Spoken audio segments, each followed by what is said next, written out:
Most of what I've heard you talking about has been about the distribution of income rather than about the distribution of wealth. Yes. Now, you wouldn't argue, at least I hope you wouldn't, that the person in, let's say India is genetically inferior, say, to the person in America.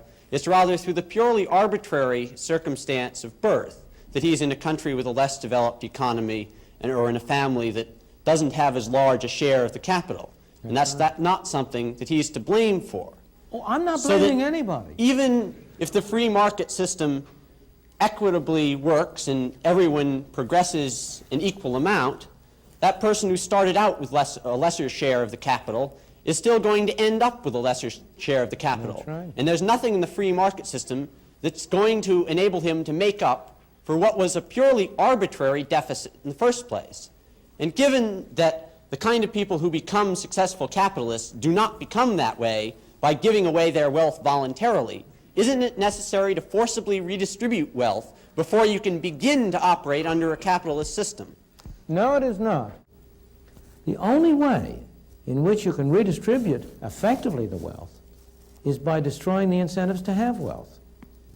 And the question is, what is the way, what is a system which will offer those people who are so unlucky as to be born without good positions, what is the system which will offer them the greatest opportunity?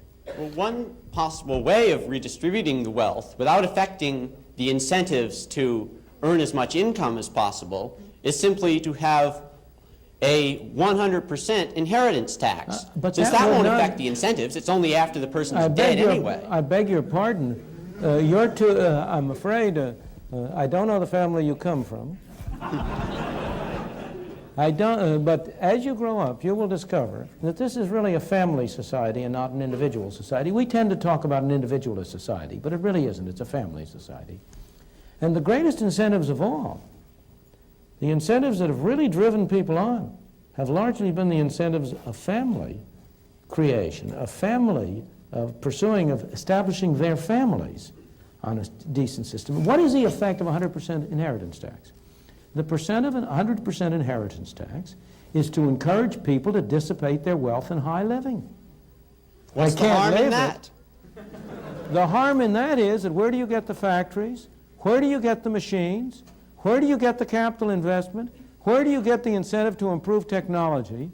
If what you're doing is to establish a society in which the incentive is for people who, if they by accident accumulate some wealth, to waste it in frivolous entertainment.